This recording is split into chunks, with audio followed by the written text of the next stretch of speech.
নমস্কার বন্ধুরা, welcome back to my channel. শুরু করছে একটি ভিডিও। তো আজকের সকালটা আমাদের কাছে কিছুটা হলেও বোধহয় একটু শান্তির বলা যেতে পারে।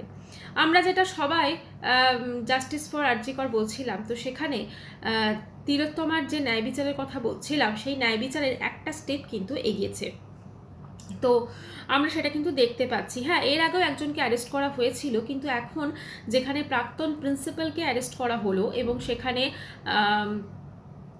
তিনি হচ্ছেন বহু দুর্নীতির সঙ্গে জড়িত আরজি করে, এটা বলা হচ্ছে, বা সেই হসপিটালের বহু দুর্নীতির সঙ্গে সে জড়িত। এখন দেখুন, কাউকে অ্যারেস্ট করা মানেই সেইটা প্রমাণিত হয়ে যাওয়া নয়, কিন্তু আমরা তবু কিছুটা হলেও কিন্তু আন্দাজ করতে পারছি। ভেবে অবাক লাগছে যে এরকম একটা মানে হসপিটালে বা হাসপাতালে, এরকম সরকারি জায়গা, এবং সেখানে এরকম ধরনের দুর্নীতি থাকতে পারে। আমাদের সামনে একের পর এক দুর্নীতি আসছে, সেটা আমরা দেখতে পাচ্ছি। শিক্ষাক্ষেত্রে দুর্নীতি, এখন ওদের স্বাস্থ্যক্ষেত্রে দুর্নীতি এলো, এরকম প্রচুর প্রচুর দুর্নীতি আমরা দেখতে পাচ্ছি, এবং সেটা খুবই দুর্ভাগ্যজনক। এবং আরও দুর্ভাগ্যজনক যে এই জিনিসগুলো যত বেশি হাইলাইট হচ্ছে, কোথাও না কোথাও পশ্চিমবঙ্গের নামটা কিন্তু ততই খারাপ হচ্ছে। এবং যারা বাইরে থাকেন তাদের কিন্তু ওয়েস্ট বেঙ্গল, তারা যে ওয়েস্ট বেঙ্গল থেকে থাকেন বা বিলং করেন, সেটা বলতে কিন্তু অনেকাংশে লজ্জাও ফিল হচ্ছে। এটা কিন্তু ওর কেউ অস্বীকার করতে পারবে না। আজকে ওই যে যাকে অ্যারেস্ট করা হলো, সেই সন্দীপবাবুকে, তিনি বহু দুর্নীতির সঙ্গে জড়িত। আজকে যে মেয়েটি সঙ্গে যে পাশবিক টর্চার করা হয়েছে, সেটা শুধুমাত্র যে সে মেয়ে বলে তাকে ধর্ষণ করা হয়েছে তার নয়, এর পেছনে ছিল সে ওই হাসপাতালের বহু দুর্নীতি সে জানতে পেরে গেছিল। এবং টোটাল এই যে ঘটনাটা ঘটানো হয়েছে, এবং সেদিন সন্ধেবেলা এক্স্যাক্টলি কী কী ঘটেছিল, সেটা কিন্তু আমরা এখন অনেকটা অংশেও বুঝতে পারছি। এখানে পার্টিকুলার কেউ একজন জড়িত নয়, এখানে অনেকজন আছে যারা এই কাজটাকে করতে কিন্তু সাহায্য করেছে। আজকে সে মহিলা বলে তার সঙ্গে খুন করার পর রেপ করা হয়েছে, বা রেপ করে খুন করা হয়েছে, কিছু একটা হবে, কিন্তু মেন যে জিনিসটা, সে প্রচুর দুর্নীতি জানতে পেরে গেছিল, এবং সেগুলোর সঙ্গে সে কিন্তু মানে সেম মনোভাব সে দিতে পারছিল না, সেগুলোকে সে মেনে নিতে পারছিল না, সেগুলো প্রোটেস্ট করছিল, সেগুলো প্রতিবাদ করছিল, যার জন্য কিন্তু তাকে এইভাবে সরিয়ে দেওয়ার সিদ্ধান্ত হতে পারে নেওয়া হয়েছে। এখন পুরোটাই হচ্ছে সিবিআই এটা যাচ পড়তাল করছে, সিবিআই এটা নিয়ে ছানবিন করছে। অবশ্যই এটা তাদের ব্যাপার, তারা কি সেটা দেবেন, কিন্তু কিছুটা হলেও আমরা যারা সাধারণ মানুষ আছি তারা কিন্তু বুঝতে পারছি। তো চলুন এখন আপনারা সবাই শুনে নিন যে এই সন্দীপবাবু অ্যারেস্ট হওয়ার পর মেয়েটির মা বাবা কি বলছে, সেটা শুনে নিন, তারপরে আমি ফেরত আসছি। আমার মেয়েটা তো আজকে দুর্নীতিরই বলি হয়ে গেছে। আর হয়তো যেমন অনেকেই মন্তব্য করেছেন, মেয়ে বলে একটু কুড়ি পাওনা হিসাবে ধর্ষণ করেছে তাকে, কিন্তু আমার মেয়ে দুর্নীতির বলি হয়েছে, সে বিষয়ে আমাদের কোনো সন্দেহ নেই। পুরো ডিপার্টমেন্টের জন্য আমরা প্রথম থেকে দায়ী করে আছি। সন্দীপ ঘোষ অ্যারেস্ট হয়েছেন, আরো আরো যারা লোকজন আছে সঙ্গে জড়িত, তারাও অ্যারেস্ট হোক। যেদিন এদের সবার ফাঁসি হবে এবং চরমতম শাস্তি পাবে, সেদিনই আমাদের মনের আশা কিছুটা পূর্ণ হবে। একটু আশা পাচ্ছি। দেখুন, আমি তো একমাত্র মেয়েকে হারিয়েছি এবং তাকে পুরো ডাক্তার তৈরি করে তারপরে হারিয়েছি, আর এটা পুরো হসপিটালকেই আমি দায়ী করব। তার মাথা হচ্ছে সন্দীপ ঘোষ। সেই জন্য একটু হলেও হয়তো আশা পাচ্ছি যে আমি বিচারটা পাবো। তো শুনলেন সেই বিষয়টা কি বলেছে তার মা বাবা। অবশ্যই তার বাবা যে কথাটি বলেছেন, আমি তার সঙ্গে একদম সহমত পোষণ করছি, যে আজকে হয়তো সে মহিলা বলে তাকে রেপ করা হয়েছে, ঠিক আছে, তাকে ধর্ষণ করা হয়েছে, কিন্তু মেন যে জিনিসটা ছিল তাকে এই দুনিয়া থেকে সরিয়ে দেওয়া, সেই জন্যই কিন্তু এতটা চক্রান্ত। আজকে ধর্ষণের বহু ঘটনা ঘটে, কিন্তু এরকম পাশবিক, তার পা দুটোকে এরকমভাবে মানে লিটারি বলতেই আমার কীরকম লাগছে, এরকম মানে ভেঙে দেওয়া, ওরা অনেক কিছু হয়েছিল, আপনারা সবাই জানেন।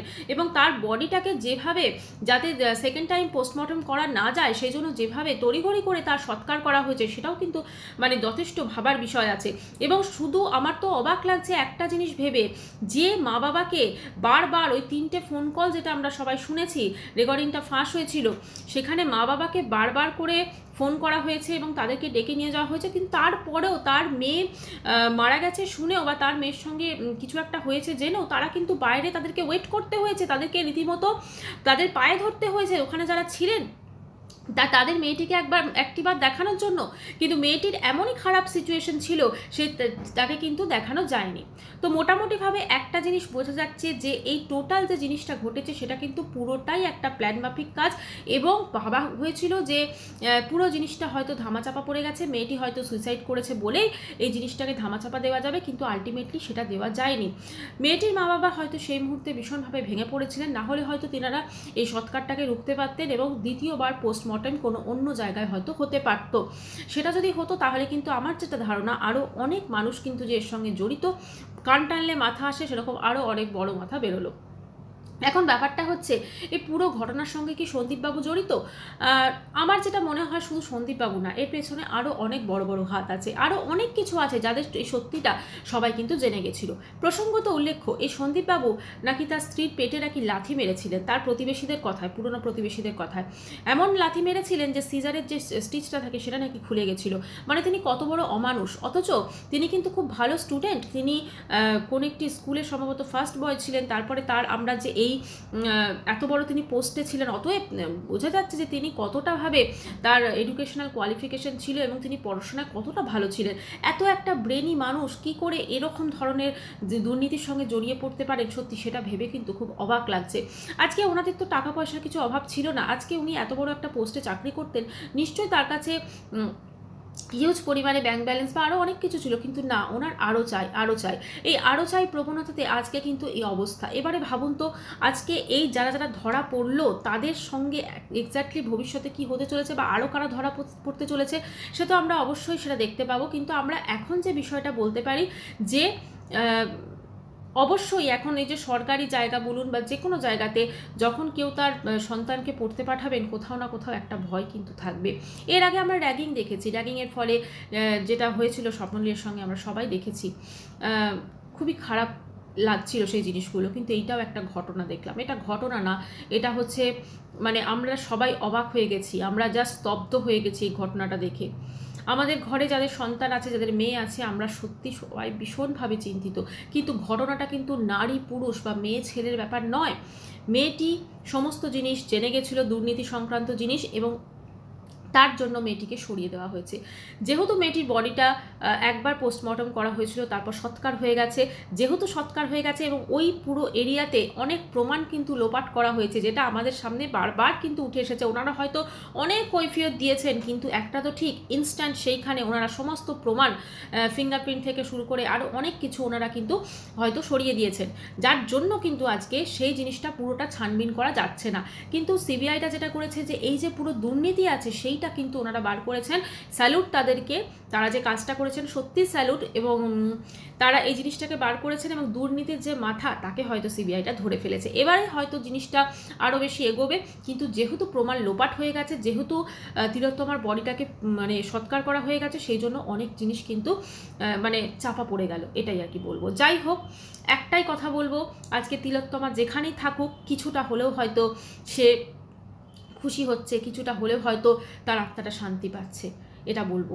আজকে এই জয়টা, আজকে যে এই যে অ্যারেস্ট করা হয়েছে, এই জয়টা অবশ্যই সিবিআই এর মানে দিকেই যায়, ওনারা এটা করেছেন, কিন্তু আমি বলবো এটা কিছুটা হলেও সমস্ত মানুষ যারা রাস্তায় নেমে নেমে প্রতিবাদ করছেন, যাদের মানে রাত দিন এক করে বসে আছেন, তাদের ক্ষেত্রে লাস্টে আমি আরও একটি কথা বলবো।